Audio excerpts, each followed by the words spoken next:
जय हिंद दोस्तों, कैसे हो आप सभी। उम्मीद करूंगा कि आप सभी बहुत ही बढ़िया होंगे। तो आज के इस वीडियो में हम बात करने वाले हैं एमपी महिला पर्यवेक्षक रिजल्ट 2025। यानी कि बहुत से बच्चे एमपी महिला पर्यवेक्षक का एग्जाम दिया है, वो बच्चे अब क्या कर रहे हैं, रिजल्ट का वेट कर रहे हैं और बोल रहे हैं कि सर जो हमें नॉर्मलाइजेशन में हमें कितने मार्क्स तक का फायदा देखने को मिलने वाला है और एक जो सटीक कट ऑफ है वो आपकी क्या रहने वाली है। तो पूरी डिटेल से इस वीडियो में हम बातें करने वाले हैं, तो वीडियो में लास्ट तक जरूर बने रहना। जो कैंडिडेट वीडियो में नए जुड़े हैं वो एक बार चैनल को सब्सक्राइब जरूर कर लेना, जिन्होंने जितनी भी भर्तियों की अपडेट है वो सबसे पहले आपको मिलती रहे। तो सबसे पहले मैं यहाँ पर बात करता हूँ टोटल पद की। तो यहाँ पर आपकी टोटल जो वैकेंसी है वो कितनी है, 660 इसके अंदर आपकी टोटल वैकेंसी है। लेकिन ये वैकेंसी आपकी इंक्रीज होने के पूरे पूरे चांस हैं, यानी कि 99% चांस है कि आपकी ये वैकेंसी इंक्रीज होंगी और इंक्रीज होकर लगभग आपकी 1100 प्लस ये वैकेंसी हो जाएंगी, क्योंकि आपकी पदों के लेकर एक वर्दी आंदोलन स्टार्ट किया था जो आपके कोर्ट केस पर चला गया। तो ऐसे मान के चलो कि जो वैकेंसी है वो लगभग आपकी 1100 प्लस होने वाली है। 99% चांस है कि आपकी ये वैकेंसी इंक्रीज होंगी। उसके बाद में रिजल्ट की बात करूं तो रिजल्ट है वो आपका लगभग मान के चलो जून मिड तक, जून मिड यानी कि 15 जून तक आपका जो रिजल्ट है वो लगभग लगभग आपका जारी हो जाएगा। 15 जून से पहले पहले ही आपका रिजल्ट है वो जारी हो जाएगा। टोटल फॉर्म कितने अप्लाई हुए थे, तो वैकेंसी आपकी 660 थी, लेकिन वो इंक्रीज होकर आपकी लगभग 1100 प्लस होने वाली है। और यहाँ पर इसके लिए आप कितने बच्चों ने फॉर्म अप्लाई किया था, 6 लाख बच्चों ने यहाँ पर क्या किया था, फॉर्म अप्लाई किए थे। बात करूं एग्जाम के लेवल की, तो एग्जाम का लेवल है वो आपका क्या रहा था, मॉडरेट रहा था। क्या रहा था, मॉडरेट रहा था। एग्जाम आपका 7 मार्च से लेकर 13 अप्रैल तक आपका एग्जाम है चला था। 7 मार्च से 13 अप्रैल तक आपका एग्जाम चला था। और जो एग्जाम का जो लेवल है, यानी कि एग्जाम का लेवल है वो बच्चों पर डिपेंड करता है, किस प्रकार के बच्चों ने, यानी कि किन बच्चों ने एग्जाम दिया। कुछ बच्चों का एग्जाम बहुत आसान लगा और कुछ बच्चों को हार्ड लगा है, तो वो एग्जाम का लेवल है वो बच्चों पर डिपेंड करता है। अब हम बात कर लेते हैं नॉर्मलाइजेशन की। तो नॉर्मलाइजेशन की यदि मैं बात करूं तो आपकी कुछ शिफ्ट क्या थी, हार्ड शिफ्ट थी, कुछ शिफ्ट आपकी क्या थी, इजी शिफ्ट थी। तो सबसे पहले मैं बात कर लेता हूं हार्ड शिफ्ट की। तो हार्ड शिफ्ट के अंदर आपकी 12 मार्च की फर्स्ट और सेकंड क्या थी, आपकी हार्ड शिफ्ट थी। 25 मार्च की सेकंड शिफ्ट हार्ड थी। 24 मार्च की सेकंड शिफ्ट, 22 मार्च की सेकंड शिफ्ट, 20 मार्च की फर्स्ट शिफ्ट, 21 मार्च की सेकंड शिफ्ट, 18 मार्च की फर्स्ट शिफ्ट, 17 मार्च की सेकंड, 12 मार्च की सेकंड, 27 मार्च की सेकंड, 2 अप्रैल की सेकंड, 5 अप्रैल की फर्स्ट और 3 अप्रैल की फर्स्ट। ये शिफ्ट आपकी क्या थी, हार्ड शिफ्ट थी। इन शिफ्टों के अंदर आपको लगभग लगभग 5 से 7 मार्क्स तक का इनके अंदर आपको फायदा देखने को मिलने वाला है। यानी कि मिनिमम है वो 5 मार्क्स और मैक्सिमम है वो आपको 7 मार्क्स तक का इनके अंदर आपको फायदा देखने को मिलने वाला है। ये तो क्या थी, आपकी हार्ड शिफ्ट थी। अब जो अपनी बच गई वो क्या थी, आपकी सेफ थी, यानी कि इजी शिफ्ट थी। उन शिफ्टों के अंदर आपको लगभग मान के चलो 3 से 5 मार्क्स तक का इनके अंदर फायदा देखने को मिलने वाला है। मिनिमम 3 मार्क्स और मैक्सिमम 5 मार्क्स तक का आपको फायदा इसके अंदर देखने को मिलने वाला है। तो ये आपका नॉर्मलाइजेशन भी हो गया, रिजल्ट भी हो गया और टोटल जो वैकेंसी है वो आपकी ऐसे मान के चलो 99% आपकी वैकेंसी है वो इंक्रीज होंगी।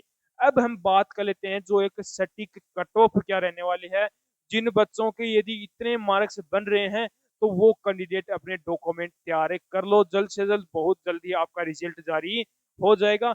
जाति प्रमाण पत्र, मूल निवासी आप नए तैयार करवा लो, काफी पुराने नहीं होने चाहिए, क्योंकि 15 जून तक रिजल्ट जारी हो जाएगा। उसके बाद में आपका डॉक्यूमेंट वेरिफिकेशन होने वाला है, तो 15 जून से पहले पहले आप अपने डॉक्यूमेंट तैयार करवा लो। तो अब हम बात कर लेते हैं एक सटीक कट ऑफ की। यदि मैं एक सटीक कट ऑफ की बात करूं तो ये आपकी कट ऑफ है, रो मार्क्स इसके अंदर आपकी कट ऑफ है रहने वाले। तो सबसे पहले मैं यदि जनरल कैंडिडेट की बात करूं तो जिस भी जनरल कैंडिडेट के 156 से 160 मार्क्स के बीच में जिस भी कैंडिडेट के मार्क्स बन रहे हैं, तो वो कैंडिडेट क्या है, सेफ रहने वाला है। वो अपने डॉक्यूमेंट तैयार करवा लो 156 से 160 के बीच में, क्योंकि आपके कितने क्वेश्चन थे, 200 मार्क्स का पेपर था। कितने मार्क्स तक का पेपर था, 200 मार्क्स का पेपर था, जिसमें से यदि जिस भी कैंडिडेट के 156 से 160 के बीच में मार्क्स बन रहे हैं तो वो कैंडिडेट क्या है यहाँ पर सेफ रहने वाला है। उसके बाद में मैं बात करूं ओबीसी की, तो ओबीसी के अंदर जिस भी कैंडिडेट के 152 से 155 के बीच में मार्क्स बन रहे हैं तो वो कैंडिडेट भी यहाँ पर क्या रहने वाला है, सेफ रहने वाला है। ईडब्ल्यूएस कैटेगरी की बात करूं तो ईडब्ल्यूएस के अंदर जिस भी कैंडिडेट के 148 से 151 के बीच में मार्क्स बन रहे हैं तो वो कैंडिडेट भी क्या है यहाँ पर सेफ रहने वाला है, उसके भी पूरे पूरे यहाँ पर चांसेस बनते हैं।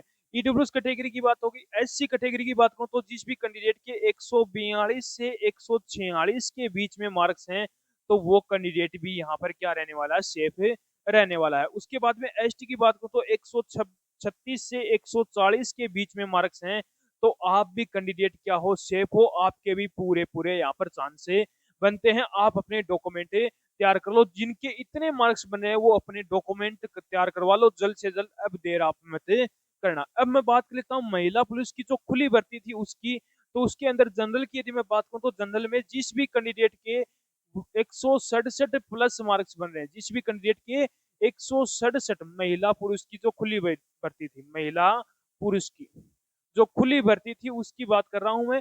जो जनरल के जिस भी कैंडिडेट के 167 प्लस मार्क्स बन रहे हैं वो कैंडिडेट भी यहाँ पर क्या रहने वाला है, सेफ रहने वाला है। ओबीसी की बात करूं तो 162 प्लस जिस भी कैंडिडेट के थे वो कैंडिडेट भी क्या है यहाँ पर सेफ रहने वाला है। ईडब्ल्यूएस की बात करूं तो ईडब्ल्यूएस के अंदर जिस भी कैंडिडेट के 156 प्लस मार्क्स हैं तो वो कैंडिडेट भी यहाँ पर क्या है, सेफ रहने वाला है। उसके बाद में एससी की बात करूं तो एससी के अंदर 150 प्लस मार्क्स हैं तो वो कैंडिडेट भी क्या है यहाँ पर सेफ रहेगा। एसटी की बात करूं तो 145 प्लस मार्क्स हैं तो वो कैंडिडेट भी क्या है यहाँ पर सेफ रहने वाला, महिला पुलिस की जो खुली भर्ती थी उसकी।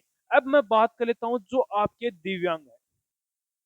दिव्यांग की यदि मैं बात करूं तो दिव्यांग के अंदर सबसे पहले मैं जनरल कैंडिडेट की यदि बात कर लेता हूं तो जनरल जिस भी कैंडिडेट के 145 प्लस मार्क्स बन रहे हैं तो वो कैंडिडेट भी क्या है यहाँ पर सेफ रहने वाला है। ओबीसी की बात करूं तो ओबीसी के अंदर जिस भी कैंडिडेट के 142 प्लस मार्क्स हैं तो वो कैंडिडेट भी क्या है यहाँ पर सेफ रहेगा। ईडब्ल्यूएस की बात करूं तो ईडब्ल्यूएस के अंदर जिस भी कैंडिडेट के 140 प्लस मार्क्स हैं तो वो कैंडिडेट भी क्या है, सेफ रहने वाला है। एससी की बात करूं तो एससी के अंदर 135 प्लस और एसटी की बात करूं तो 130 प्लस मार्क्स आपके बन रहे हैं तो आप भी क्या हो, सेफ रहने वाले। यदि आपके इतने मार्क्स यदि बन रहे हैं तो आप अपने डॉक्यूमेंट तैयार करवा लो। आपका डॉक्यूमेंट वेरिफिकेशन रिजल्ट के जस्ट बाद में डॉक्यूमेंट वेरिफिकेशन होगा तो जल्द से जल्द अपना जो डॉक्यूमेंट है, जितने भी डॉक्यूमेंट है वो आप अपने तैयार करवा लो। तो पूरी डिटेल मैंने आपको बता दी है।